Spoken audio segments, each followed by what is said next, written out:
Dearest Zai, ako si Jane. Hindi ko totoong pangalan.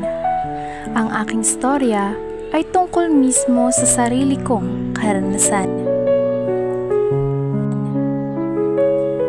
Sa totoo lang, nagdadalawang isip pa ako kung dapat ko bang i-share ang aking karanasan. Matagal ko na itong kinikimkim at sana sa pagpapadala ko ng sulat ay mabawasan ang sakit na aking nararamdaman. Para mas mapadali ang lahat, ay sisimulan ko na ang istorya ng aking buhay.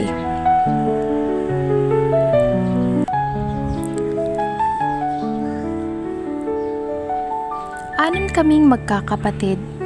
Ako ang panganay. Simple lamang ang aming buhay. Isang beses lang kumain sa isang araw at sa tanghali lamang iyon. Kung swerte, minsan may kamote sa gabi. Walang trabaho si Papa at maraming bisyo. Sabong, minsan umuuwing lasing at kapag talo sa sugal, laging si Mama ang sinisisi niya. Si Mama naman na buntis sa ika-6 kong kapatid, hindi lumalaban, umiiyak lang. Kaming mga anak ay tahimik lang. At para makatulog sa gabi, ay tinatakpan na lang ng 2 kamay ang tenga. Ewan ko ba, kahit anong gawin ko pagkamuhi kay Papa, hindi ko magawa. Dahil paulit-ulit na nasa utak ko, tatay ko pa rin siya. Hanggang sa dumating ang araw na babago sa inosente kong puso. At di ko akalaing malalagay iyon ng isang mapait na trauma sa aking buhay. 12 taon pa lamang ako noon. Umalis si Mama kasama ang iba kong mga kapatid dahil may handaan sa kabilang bayan. Ako at si Papa lang ang naiwan sa bahay.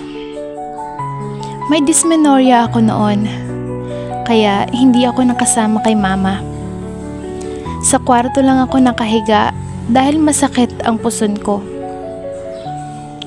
Nagtataka ako dahil parang nagkakagulo sila Papa sa labas ng bahay. Nang lumabas ako, ay nakita ko sina Papa at 2 kong tito na parang may ini-inject sa sarili nila. Kahit 12 pa lamang ako noon, alam kong bawal na gamot iyon. Pero nagpanggap ako na walang alam. Hanggang sa umepekto na ang gamot sa kanila. Kampante naman ako kasi Papa ko naman ang kasama ko at mga tito ko pa. Pero di ko akalaing magagawa ni Papa at ng mga kapatid niya ang karumal-dumal na kapangahasan sa akin. Oo, sa madaling salita, 3 sila na nagsalit-salit sa mura kong katawan. Ginahasa nila ako. Masakit, Zai, dahil sarili ko pang mga kadugo ang gumawa nun sa akin. Sarili ko pang ama. Tinakot nila ako na wag daw magsusumbong dahil hindi lang ako ang masasaktan, pati na sina Mama at ang mga kapatid ko. Dahil sa takot, wala akong magawa, hindi ako nagsumbong. Umuwi sila Mama na walang alam sa ginawa ni Papa at ng mga tito ko sa akin. Hanggang sa mag-16 ako. Dahil bata pa noon ang katawan ko nang magalaw nila Papa, hindi ko mapagilan na parang nasa utak ko na lagi iyon. Para bang hinahanap-hanap ko na. Hanggang sa lumipat kami ng lugar kung saan naroroon ang pamilya ni Mama. Mga kamag-anak kumbaga.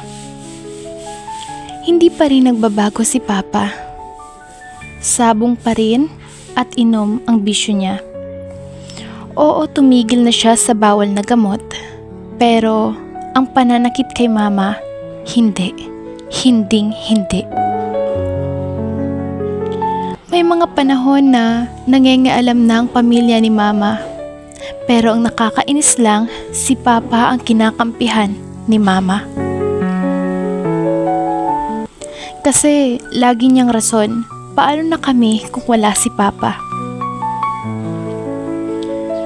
Hanggang sa naging malapit ang loob ko sa binatang kapatid ni Mama. Bunso siya, Zay. 30 taong gulang. Lalaki. Naging close ako sa kanya. Pero may kasintahan na siya sa ibang bansa.